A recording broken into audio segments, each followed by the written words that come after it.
It's good to see some familiar faces here, and it's God's kindness to me and my family na makita ko kayo muli, um, being shepherded well. And I'm sure there are updates to be made, but more than any update, we come to the most important portion of our gathering, which is God's Word. Can we just bow down our heads in prayer?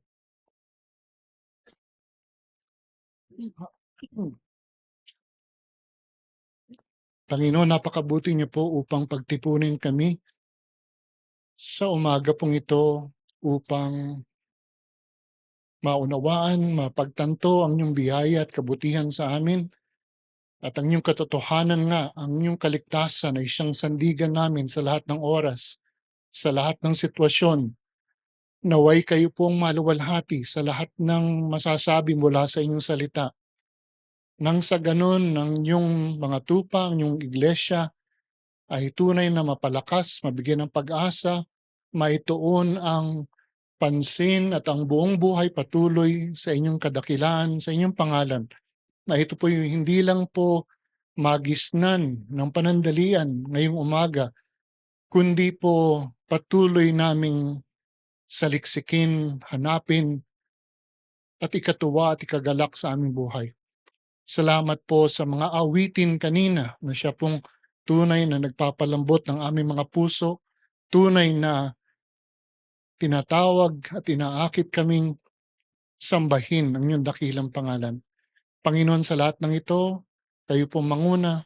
Pagpalain niyo rin po si Pastor Jay sa kanyang pangangaral sa High Rock ngayong umaga at mamayang hapon. Kayo po patuloy ang magpastol sa inyong iglesia sa araw po na ito. Ito pong aming samot dalangin sa pangalan ni Jesus. Amen.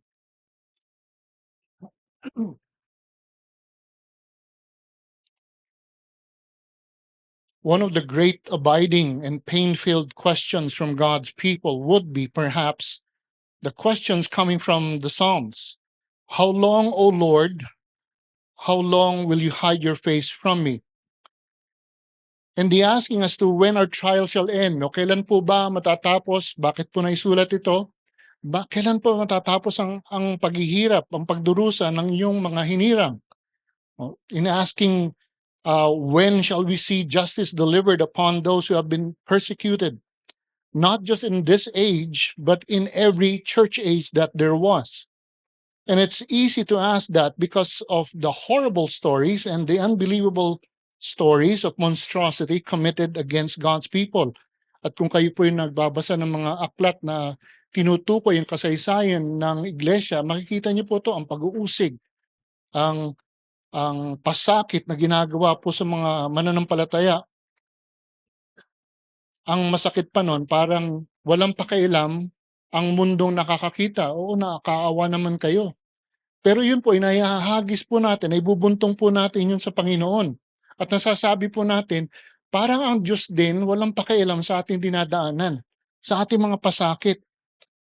Pero alam ho natin, ang ating mga damdamin o nararamdaman, feelings are always deceptive unless anchored and born from Scripture. God in His Word answers that question. God in His Word answers how long. God in His Word answers if there shall be any justice rendered, any sense of vindication known for God's persecuted and pained people. We will see at the end of time that God has always ruled, and He shall ruin His enemies and grant His people rejoicing. With that, I'd like to invite you to turn your Bibles, scroll to Revelation 19. Revelation 19. We shall do a half-hour recap. Pagising pa kayo? So, hindi. It's 10:29. I'll be sure to keep within the hour. So Revelation 19, 3 chapters more, tapos na ho ang Biblia. So Revelation 19, 1 to 10. And it reads, after these things I heard something like a loud voice of a great multitude in heaven saying, Hallelujah! Salvation and glory and power belong to our God, because his judgments are true and righteous. For he has judged the great harlot who was corrupting the earth with her immorality, and he has avenged the blood of his bondservants on her. And a second time they said, Hallelujah, her smoke rises up forever and ever. And the 24 elders and the four living creatures fell down and worshiped God, who sits on the throne, saying, Amen, Hallelujah. And a voice came from the throne saying, Give praise to our God, all you his bondservants, you who fear him, the small and the great. Then I heard something like the voice of a great multitude, and like the sound of many waters, and like the sound of many of mighty peals of thunder, saying, Hallelujah, for the Lord our God Almighty reigns. Verse 7, Let us rejoice and be glad and give the glory to him, for the marriage of the Lamb has come, and his bride has made herself ready. It was given to her to clothe herself in fine linen, bright and clean, for the fine linen is the righteous acts of the saints. Then he said to me, Write, blessed are those who are invited to the marriage supper of the Lamb. And he said to me, These are the true words of God. Then I fell at his feet to worship him. But he said to me, Do not do that. I am a fellow servant of yours and your brethren who hold the testimony of Jesus. Worship God. For the testimony of Jesus is the spirit of prophecy.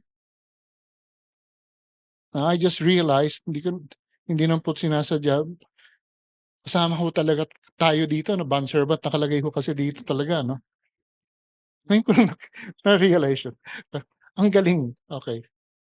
Now, Revelation is the last book of the Bible, the last letter written by the Apostle John, coming from a vision given to him, according to Revelation 1, verse 10, verse 11 rather, write in a book what you see and send it to the seven churches. So ang Revelation Hope, patungkol to dun sa pitong iglesia in Revelation 2 and 3, no, kung ano po yung dinadaanan nila, kung ano po yung kinasasangkutan na kasalanan, hinaharap po yun ng Panginoon. Itong problema nyo, ito kasalanan, ito ginagawa nyo, alam ko tapat kayo. Parang pag doon umiikot ang mga salita po ng Panginoon. Pero kasama ho doon sa pitong iglesia, tapat man sila o hindi, sila po'y dumadaan sa pag-uusig. They were undergoing or going through persecution. So this letter was meant to encourage all the churches. So this is a letter. I know it's a scary letter. Nobody likes, ano yung devotion mo? Oh, Revelation. Saya-saya ko. Maybe not. No, baka hindi siguro. But this is a letter, no matter how much horrific pictures that there might be of God's wrath, it is a letter of encouragement, no matter what we feel about it. The most persecuted of all in Revelation would be the church of Smyrna. I know, Revelation 2:9, I know your tribulation and your poverty. You are rich, and the blasphemy by those who say they are Jews and are not, but are a synagogue of Satan. Then verse 10, do not fear what you are about to suffer. The devil is about to cast some of you into prison. And then John goes on, be faithful until death, and I will give you the crown of life. Ang pinakamabigat ho na pag-uusig sa kasaysayan ng iglesia, nandito po nakasentro sa panahon ng Smyrna. 250 years of persecution. Grabe yun, no? Tayo, mawalan lang ng wifi, reklamo na tayo ng cram. Ito, 250 years ho, pinag-uusapan. Most historians believe that Polycarp was the leading bishop or minister here in Smyrna. And what happened to Polycarp? Ayaw niya kung mag-alay sa emperor ng Rome. Siya po'y pinakulong, sinintensya ng kamatayan at sinunog ng buhay. The Smyrnian period, according to lineagejourney.com, the Smyrnian period of church history extends from about, ito po yun, 100 AD to 350 AD. It was during this time that the church suffered the most brutal persecution under the Roman emperors. Kung kukunin niyo po yung Fox's Book of Martyrs, ita-timeline niyo po siya. Marami hong mga pag-uusig, kamatayan, pasakit, ando dun ho sa time period o time frame na ito. No wonder that as we read Revelation in chapter 6, this question is repeated, how long, O Lord? So from the Psalms, from Zechariah even, ano yun? Mamaya uwi na ako. Promise, patapos lang ako dito. Okay. May naman tao dito. It's probably the devil. Don't pay any attention. Revelation 6. So from Revelation 2, you have Revelation 6. How long, O Lord, holy and true, will you refrain from judging and avenging our blood on those who dwell on the earth? That's Revelation 6. But clearly, the Lord does something pagdating ng Revelation 19. This cry is real. The pain was real. The desperation was real. But the call to persevere was also real. Kita po natin, tapat po ito eh. That is why we read in all of the 7 churches being addressed, he who has an ear, let him hear what the Spirit says to the churches. He who overcomes will not be hurt by the second death. Paulit-ulit yun sa lahat ng churches. The faithfulness of God calls them to persevere. Obey this in what the Spirit says. Overcome in these things. But how does one overcome? Paano ka nga ba magpapatuloy kung ganito ang dinadaanan mo? God makes them look to what He has ordained. Ito kasi yung gagawin ko. Ito ang tingnan ninyo. Huwag yung pangkasalukuyan. Dala-dala ko kayo sa pangkasalukuyan pero may gagawin pa ako. Tutuparin ko ang lahat ng pangako ko sa iglesia. And that should be exciting for us. What God is showing them in this vision are events, His wisdom, His holiness unfolding, ordained from eternity past. Hindi lang ho, kawawa naman tong iglesia ko, ano kayong gagawin ko para ma-encourage sila? Padalang ko ng grab food or something? Ano ba? Brethren, if we are believers, what we shall see or what we shall greatly realize and most likely repent of is that we shall see God at the end of all human history. He has been governing all events all along. And He has not missed one beat. Tayo po, on this side of eternity, nagkakaroon ng agam-agam, nagkakaroon ng pagdududa, nagkakaroon ng takot, nagkakaroon ng naduduwag pa nga ho tayo. Panginoon, nasaan ka na? And I would not doubt that, please answer that. I did not call you. Okay.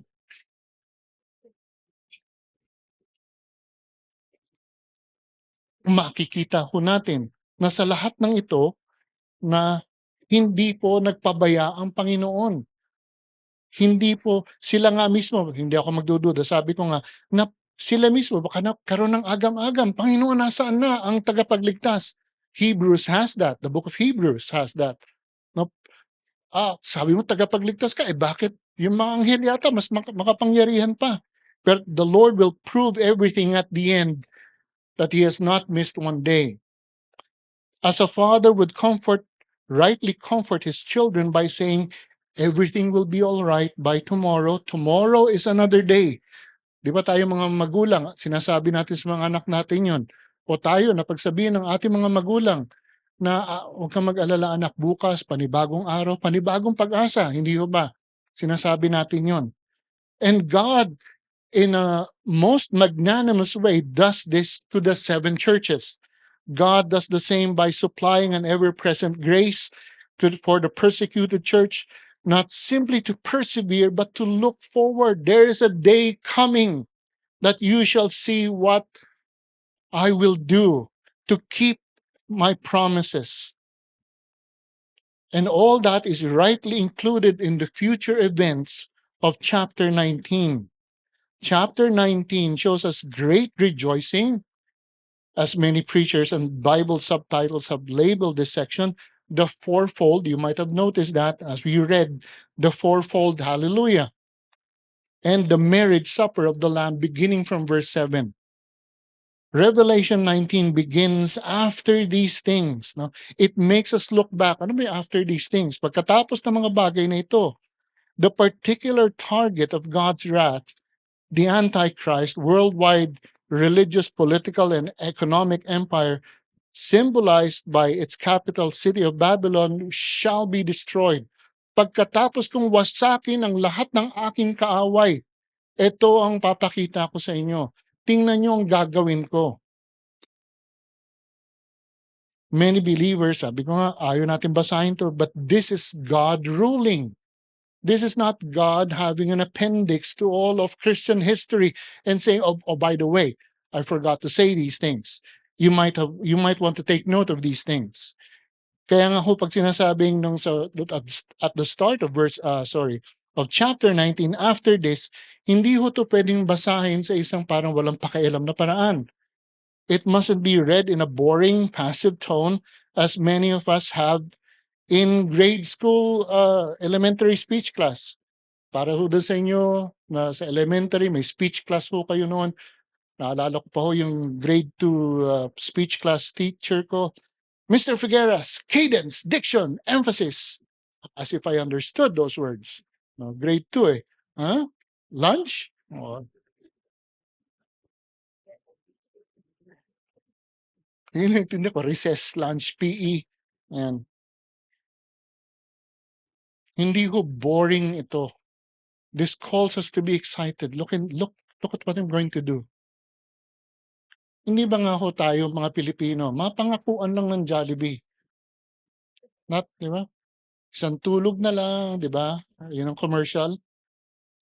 Parang ganun din sinasabi ho ng Panginoon dito. But in a greater and unequaled way to the church. All of us, kasama ho ko doon, tingnan natin dapat ito. There ought to be a hopeful excitement as we read what God shall do to vindicate His people. And there is a wedding in this chapter. There are three things I'd like to point out from these 10 verses. The rejoicing, the first one is the rejoicing in the ruin of God's enemies. So the first two, the rejoicing in the ruin of God's enemies. The second is also rejoicing in the redemption of God's people. And then thirdly, no longer just rejoicing, but reverence in God's revelation. Rejoicing in the ruin of God's enemies in verses 1 to 6, rejoicing in the redemption of God's people in verses 7 to 9, and in verse 10, reverence in God's revelation. So may dalawang panawagan ho dito, matuwa kayo, magdiwang kayo. Let's look at the first one. Rejoicing in the ruin of God's enemies. Rejoicing in the ruin of God's enemies. God's people are called to rejoice, magdiwang daw ho tayo, because in the end, God shall bring the ruin of God's enemies. We are called to rejoice as the great multitude here rejoices over the ruin of God's enemies, the ruin of the harlot, the prostitute in some translations, Babylon. Paano daw ito makikita? Doon sa 4 ho na hallelujah. Now, this is interesting po. Itong Revelation 19, this portion is the only time you see the word hallelujah in the New Testament. You cannot see it anywhere else in the New Testament. 23, 24, depending on the translation, or 23, 24, Old Testament. Pagdating ho sa New Testament, dito lang ho makikita ang hallelujah. And rightly so. Ano ba ibig sabihin ng hallelujah? Praise the Lord or praise Yahweh. Sabi ho ng isang komentarista, si S.R. Hirsch, in his book, The Daily Prayer Book, Hallel is the Jewish song of jubilation, strengthening us in times of sorrow and suffering, filling our mouths with songs of rejoicing in days of deliverance and, here it is, of triumph. The word here is not only appropriate, akma ho siya na gamitin ko dito, kundi ho ganap ho, nagtama. Tamang-tama na gamitin siya dito. Hindi lang, okay yan. Ano? Purihin ang Panginoon. Yan ang karapat-dapat na sabihin lang talaga, wala nang iba. Kaya 4 na beses ho. Yung unang dalawa, pinagdiriwang ho tayo ng Panginoon dahil po sa kanyang paghuhusga ng kanyang mga kaaway at ang hindi pagpapatuloy. Tapos na ang kaaway niya. Hindi lang wasak kayo, baka bumangon pa. Kumbaga, di ba? Para sa mga pelikula, dito wala nang ulitan.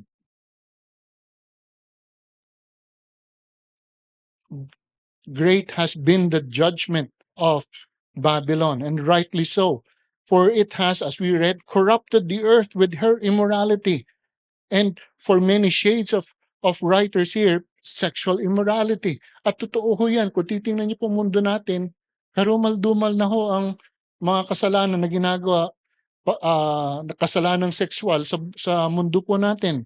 The pornography industry alone is $100 billion industry worldwide. The US contributes $13 billion to this industry. At hindi pa ho natin pinag-uusapan yung illegal. Ang pinag-uusapan lang ho natin yung mga binabayaran, siguro sa kanilang BIR, yan. Hindi pa natin pinag-uusapan yung mga transaksyon sa kalye. Hindi pa natin pinag-uusapan yung mga transaksyon kung saan-saan. Quezon Avenue, if you're as old as me, that has been one of the seedy areas in my growing up. Diyan ho, maraming pick-up. Pero hindi lang ho sa Quezon Avenue. Kahit po sa napakagandang lugar ng BGC. Sabihin nyo, ay wala dito. Napaka-sanctified ng mga building dito. No? Ganda-ganda ng itsura ng mga gusali dito. Hindi pwedeng hindi naman yung gusali nagkakasala, yung tao sa loob. No? We might want to think how wicked and sinful Sodom and Gomorrah was in the Old Testament. But that particular scene has very much greatly multiplied, both in open display and further deviant secrecy. Hindi na nga patago eh. Para ho dito sa mga nabuhay, nabuhay. Hindi ko kayo pinapatay, sorry. Nabuhay sa dekada 60, no? Hindi 70, 60s. This was a taboo subject. No? Hindi pinag-uusapan yan. Yung anak ni ganito, ay, naku, wala pang LGBTQ na term nun. Naku, may pagkaganon ba? Ayaw nga sabihin. Ay, oo, nakawawa naman si pare. Pero ngayon, yung anak ko hairdresser, pinagmamalaki na. Lalaki na hairdresser, okay? Na nagme-makeup. Hindi na ho tinatago ngayon. Ang kasalanan ho ngayon, pinagdiriwang na, pinagbubunyi. No? Ay, tama lang yan. Pipagpiliin mo sila. Ang kasalanan ho ng Estados Unidos pa na nangunguna ho dito, karumal-dumal ho ang kanilang mga ginagawa sa kabataan po nila. But it's not that. It's not just this sin. It's the entire effort of corrupting the world and corrupting God's people. Sino sa tingin niyo ang unang audience na inaakit ng demonyo? Tayo. Tayo ang gusto niya sirain. Yung mundo kanya na eh.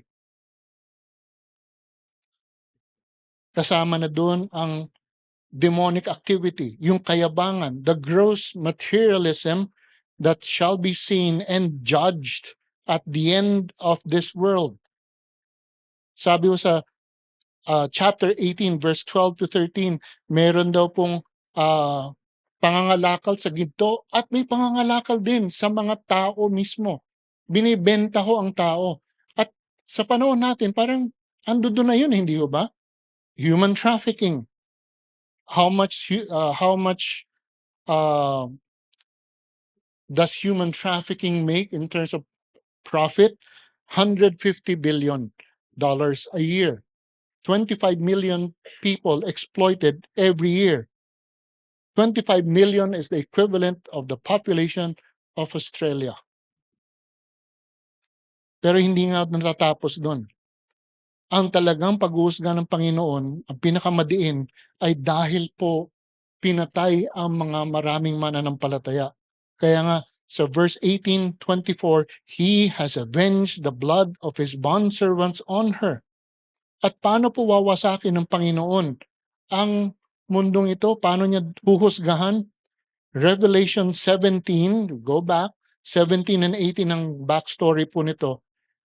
Revelation 17:14, these will wage war against the Lamb, and the Lamb will overcome them, because he is Lord of lords and King of kings, and those who are with him are called chosen and faithful.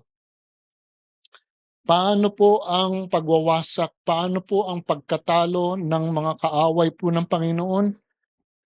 Sabi ho ng mga komentarista, slaughter daw ho. Massacre ang gagawin ng Panginoon. And if you read plainly what you read the sections of Gog and Magog, the War of Armageddon, kawawa ho talaga ang kahit na sino mang taong lalaban sa Panginoon. At hindi ba tayo may mga maliliit na karanasan na gano'n, kapag hindi tayo sumusunod sa Panginoon, anong ginagawa ng Panginoon? Sige lang, nakakatuwa ka kasi, sige lang. Hindi, babangga tayo sa pader. And all of us, if we are God's children, we have known the consequences of our sins. By all accounts, God will make sure that nobody doubts He won. And He has always been winning.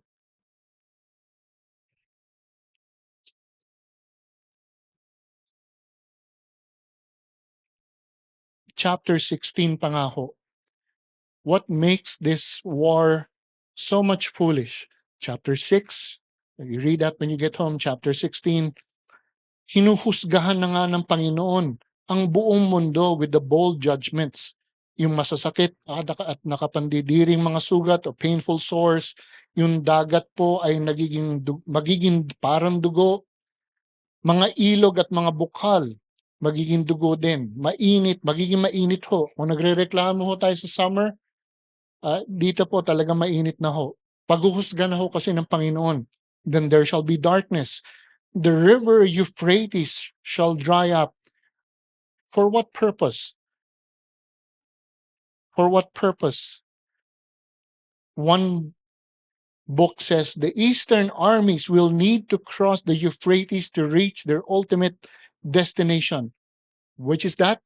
Armageddon, in the land of Palestine. The evaporation of the Euphrates will lead them to their doom, just as the parting of the Red Sea led to the destruction of the Egyptian army.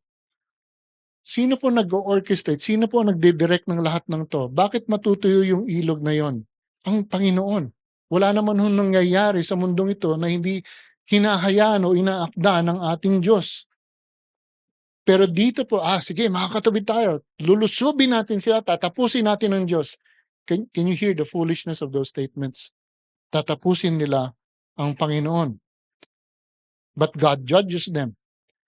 Revelation 18 says, so will Babylon, verse 21, the second portion, so will Babylon, the great city, be thrown down with violence and will not be found any longer. And the sound of harpists and musicians and flute players and trumpeters will not be heard in you any longer, and no craftsman of any craft will be found in you any longer, and the sound of a mill will not be heard in you any longer.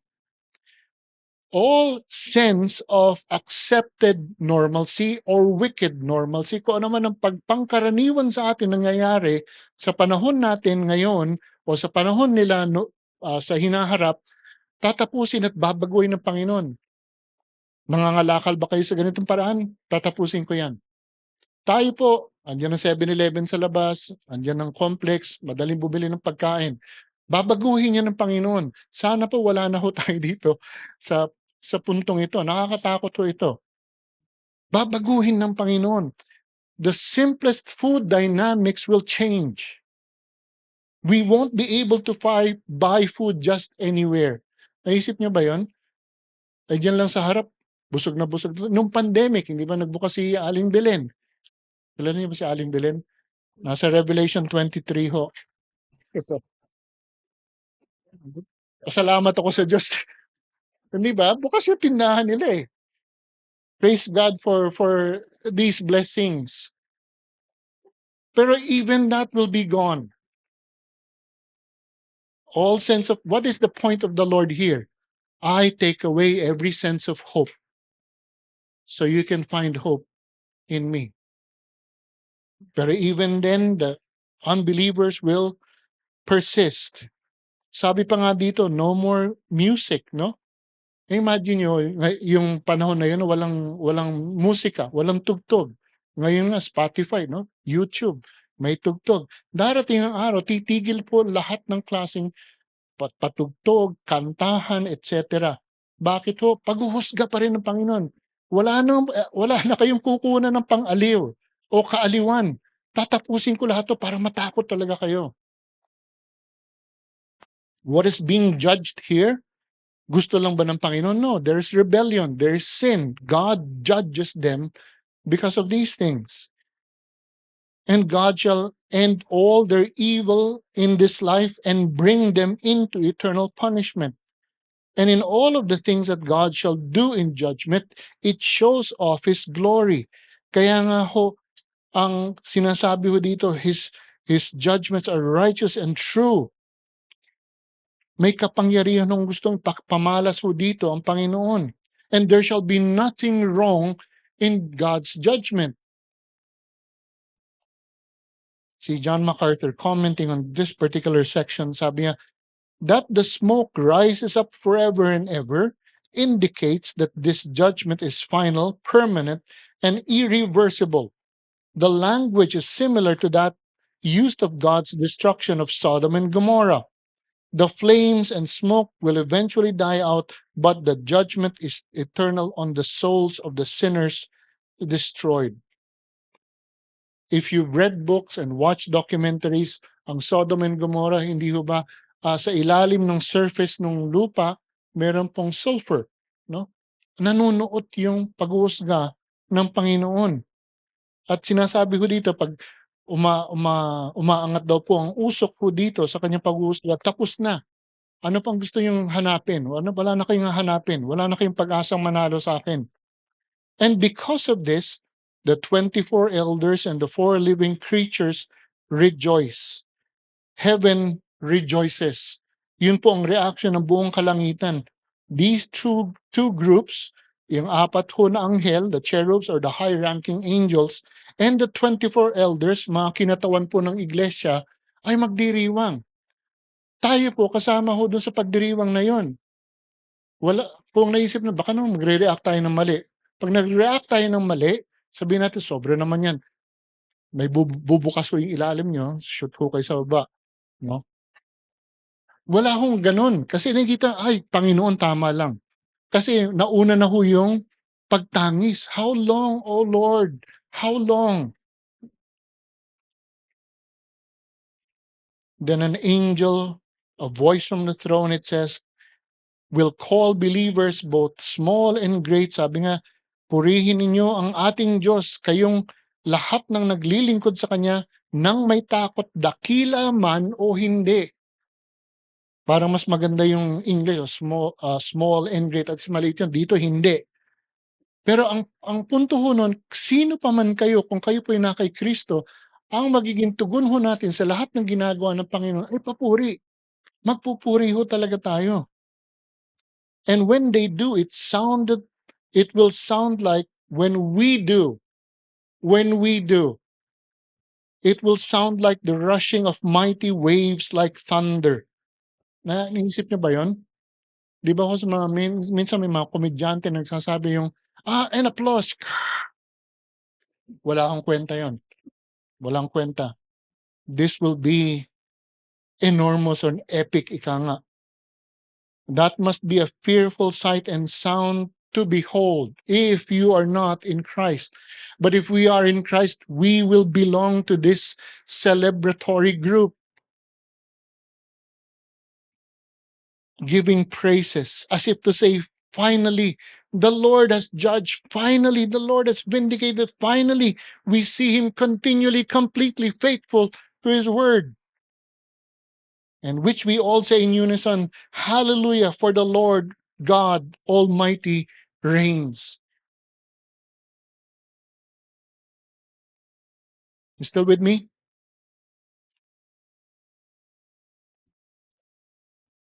The truth behind this point should make us think whether we are in Christ or not.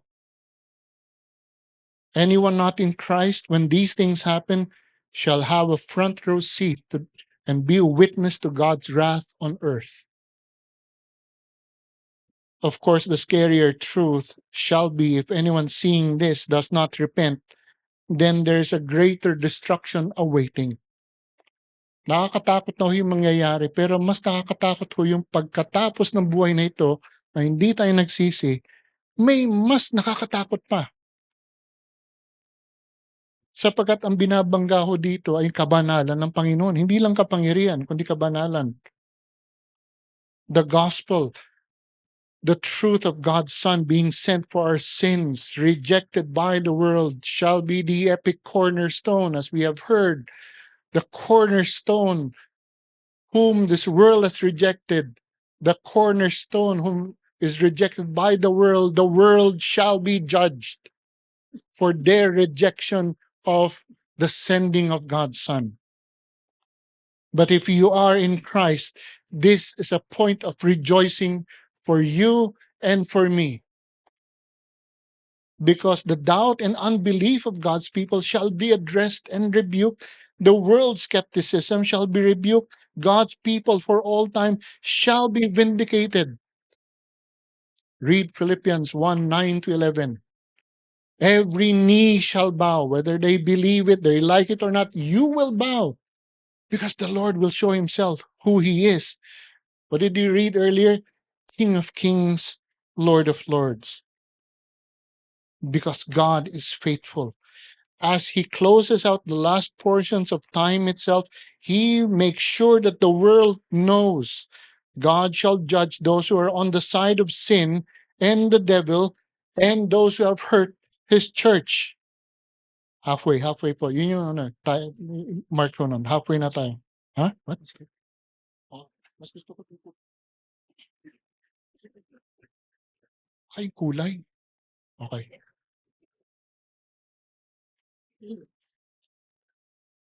Oh, they're both complementary, blue and orange. Sorry. Okay na ka? Okay.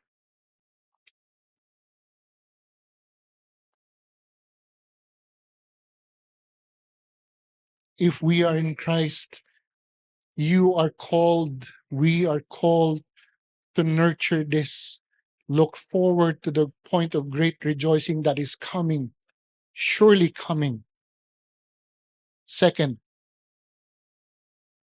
we are called to rejoice over the redemption of God's people. So rejoicing in the ruin of God's enemies, and then rejoicing in the redemption of God's people. Ito po yung flip side, no? Ito po yung flip side. The rejoicing continues because finally the church, the Lord's bride, shall be with the bridegroom. Pagkasalan ho ba, masaya o hindi? Ang lukot ninyo. Lord, baka mahawa ko. Masaya, di ba? Oh, masaya pagkasalan, di ba? Yung iba, hindi masaya dahil sa kakasal kasi yung pagkain, no? Daming food. Pero routinely, hindi ho ba, pangkaraniwan po, masaya pagkasalan. Noong panahon po ni Pablo, ni Jesus, napakalaki kong bagay pag may kakasal, no? Na big event ho ang kasalan. May mga kasalan ho, 1 linggo o higit pa ang pagdiriwang ng kasalan na yan. Sa panahon ho natin, ang pinakamagarbo, pinakamahal na kasalan ay nangyari po noong March 26, 2016 sa Russia, sa Moscow. At nagkakahalaga po to ng $1 bilyong kasalan. Grabing panunubol to. Ayun po, mayaman ho yung mga magulang, no? Russian heiress Khadija Utsakova and oil heir Said Gutseriev. So yan po, mayayaman ho ng mga Ruso ang kinasal. At marami hong mga celebrity ang dumalo ho, maraming mga ngawit ho talaga na pinaawit dun sa reception, etc. $1 billion. Pero wala hong tatapat sa kasalan na mangyayari sa langit. Wala hong tatapat. Hindi lang ho 1 billion. Pinakamahal na kasalan na mangyayari, yung kasalan ng Iglesia at ni Kristo. Bakit ho? Ano hong binayad doon? Dugo ng anak ng Diyos. The wedding that will happen will absolutely be greater than any wedding here on earth. Because the Lord has been organizing this. He has ordained everything that the church, His bride, finally be wed to Him for eternity. Kaya nga ho, sabi sa verse 7, let us rejoice and exult and give Him the glory, for the marriage of the Lamb has come. Ano ho ba kasi ang pinakapunto ng kaligtasan ho natin? Kaligtasan, ay magbago lang ng pag-uugali, tama na yan. Ligtas yan, nagbago ng pag-uugali. Ano pa ho ba? Ay, makapagbasa at maunawaan ng Biblia. Yun na ho ba ang sukdulan o pinakamatayog na layunin na sabihin natin na, yan, kaya napakainam ng kaligtasan, maunawaan mo ng Biblia, hindi po. O mapabilang sa isang iglesia, hindi rin po yun. Kasama ho lahat yun, pero ang pinakamainam ho na, pinakadakilang layunin, makakasama na ho natin si Kristo magpakailanman. That is the goal of redemption. It's not simply that we be given eternal life, mansions in heaven, or eternal peace, an eternity without sin. Those are not the primary goals. The primary goal is that we be together with the bridegroom, Jesus Christ, in heaven, in eternity. Ano ho naman ang kwenta ng langit kung hindi mo makikita si Kristo? Makikita na ho natin si Kristo. The goal is that we be redeemed fully and absolutely for God's purposes and glory and enjoyment. We shall be restored fully once more to acceptable worship and fellowship with God Himself.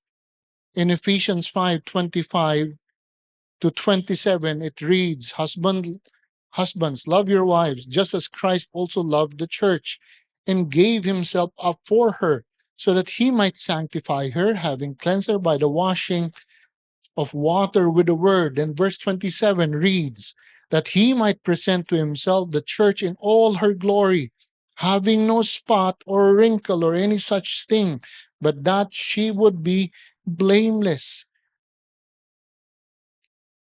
Again, quoting from MacArthur, betrothed in eternity past, presented in the Father's house since the rapture, the church is now ready for the wedding ceremony to begin. That ceremony will coincide with the establishment of the millennial kingdom and stretch throughout the 1,000-year period to be finally consummated in the new heavens and the new earth, to be with Christ forever. Sa panliligaw ho dito sa buhay po natin, lalo na po yung mga babae, kausapin ko kayo sandali, no? At hindi ko kayo karamihan hindi ko kilala dito. Kung puro pangako yung lalaki, walang tinutupad,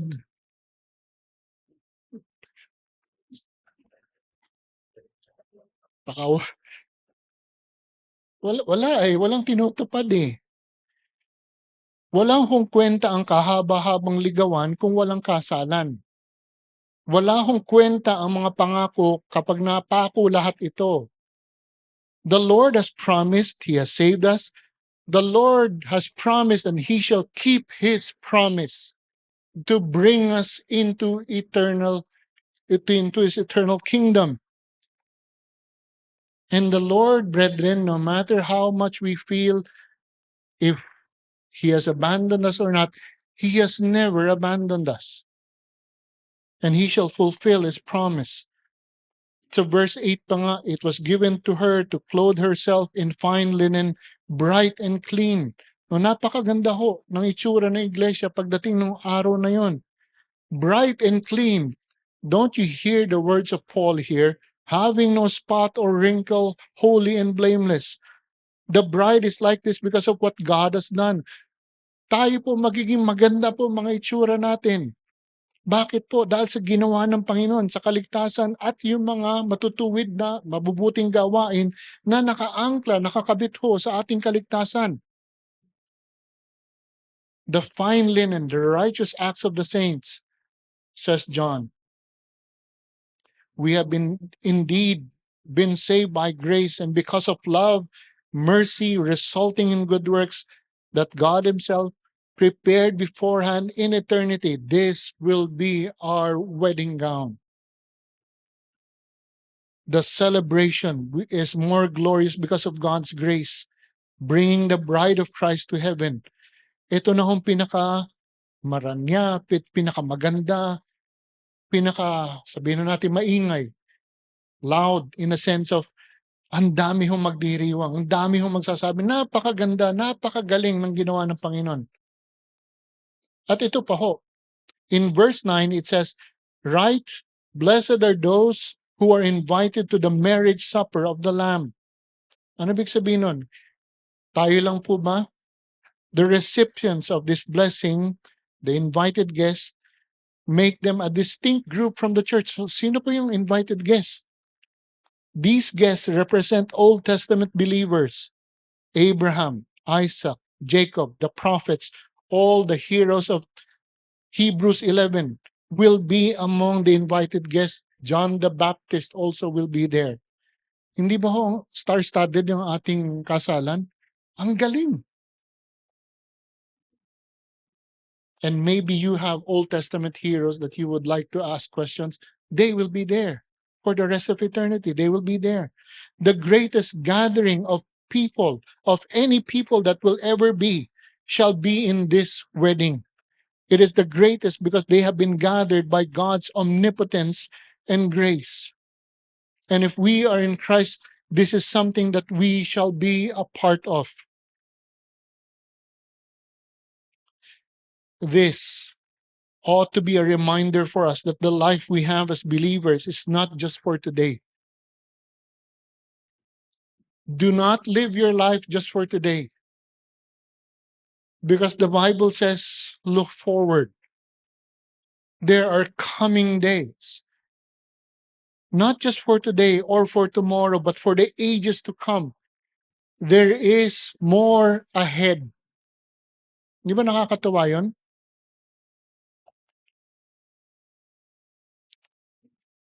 Tayo nga nanonood ng pelikula ng Marvel at DC, hinahanap niyo yung end credits. Ano nasusunod?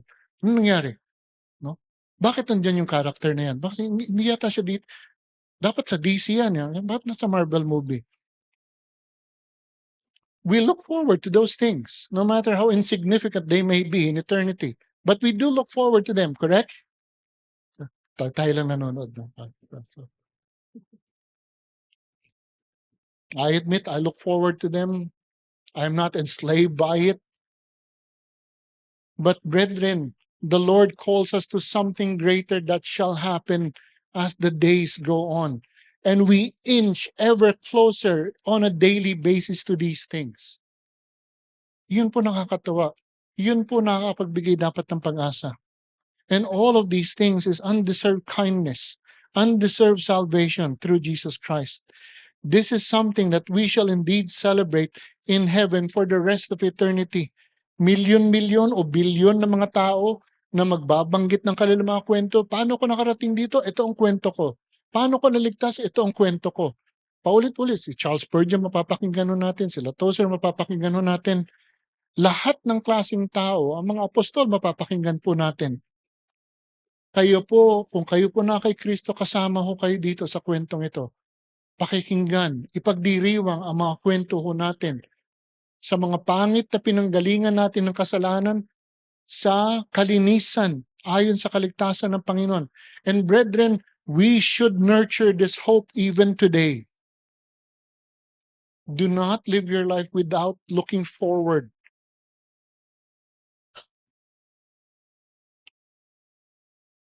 So what have we have so far? What do we have so far?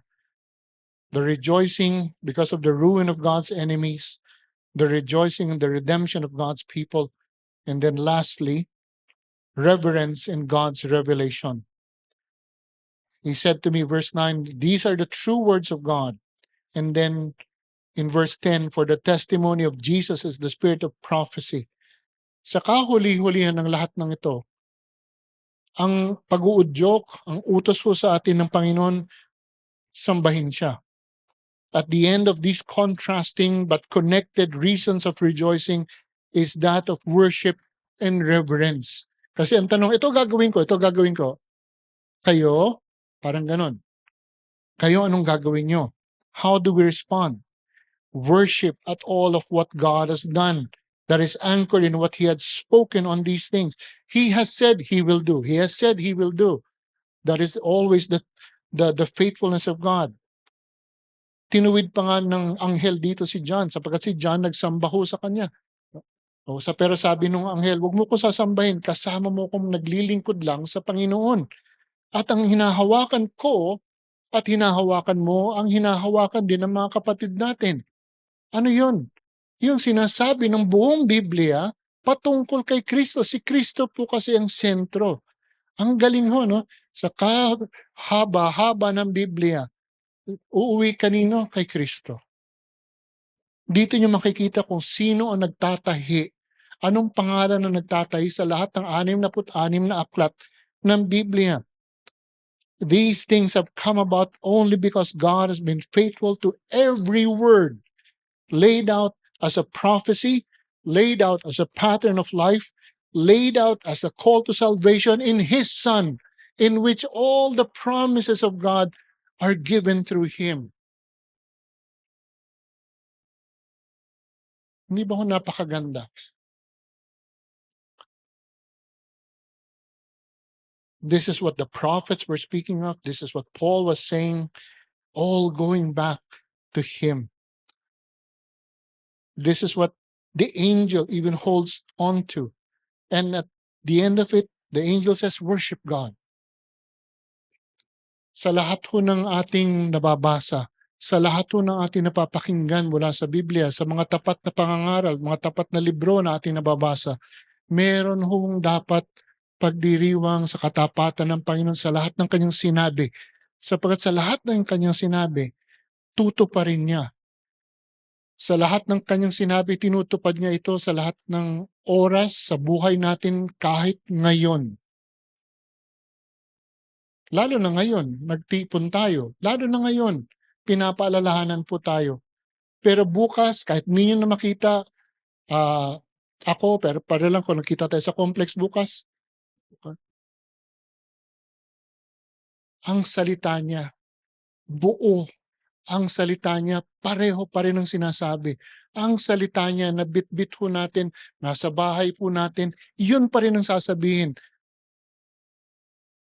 Darating ang araw at sa lahat ng aking ginagawa, papunta sa araw na yun, magsamba kayo. Ano ho ang dakilang pagkabagabag po natin kapag dumadaan tayo sa pagsubok? Makatawid lang ho ba? Mairaos lang. Hindi ho ba ganun minsan tayo? Tama naman yan, mairaos lang. Mag-iisip ka, mananalangin ka. Pero ang palaisipan ho dapat natin, paano ko magsasamba sa kalagitnaan ng lahat ng ito? Kasi dun ho lahat iikot ulit eh. Never mind the resolution of our problems, no matter how painful, and they shall be painful, and they are painful. Hindi ho ba? What does God call us to do? Worship Him. That makes sense even when our situations don't make sense. But He shall be faithful to sustain us. He shall be faithful to grant us hope and joy through everything. And there's a coming day that He says, let me show you how faithful I have been all this time.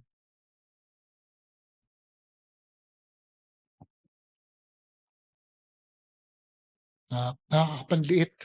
That's good for me. But nakakapagpapakumbaba ako, hindi ho ba? Wala kang maaaring sabihing kayabangan sa Panginoon. Panginoon, hindi ka ba bakit nagkaganito? Paano nagkaganyan? Hindi ba't dapat ganito? Pagmamarunong pa tayo. But the Lord says, I shall sustain you and grant you hope. Worship me, because that is what we'll do for the rest of eternity. What do we say at the end of this message? Brethren, let us continue in Christ.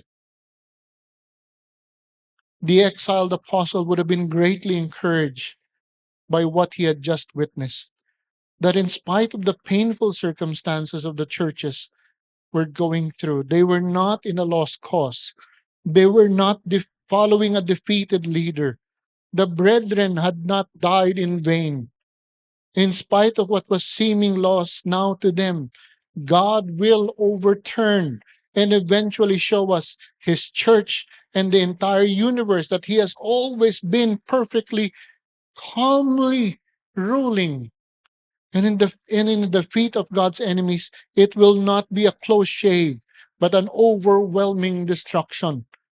We are being given reason to hope and continue, to pray for a faith that does not waver. We shall be given reason to rejoice in the future. But even now, where we see all these things take place, not just in words, there will come a day this will be seen in actual reality. Hindi na ho nababasa lang. Ayan na, nakikita na po natin. I'd like to read this song in ending. It's called On That Day by City Alight. I believe in Christ risen from the dead. He now reigns victorious. His kingdom knows no end. Through his resurrection, death has lost its hold. I know on that final day I'll rise as Jesus rose. What a blessed hope! Though now tired and worn, we will spend eternity around the Savior's throne. Though we grieve our losses, we grieve not in vain, for we know our crown of glory waits beyond the grave. On that day, we will see you shining brighter than the sun.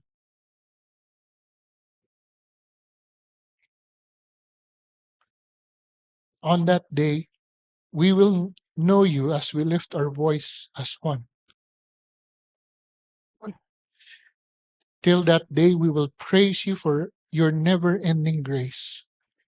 And we will keep on singing on that glorious day. Brethren, may the Lord keep us all faithful. Let us pray.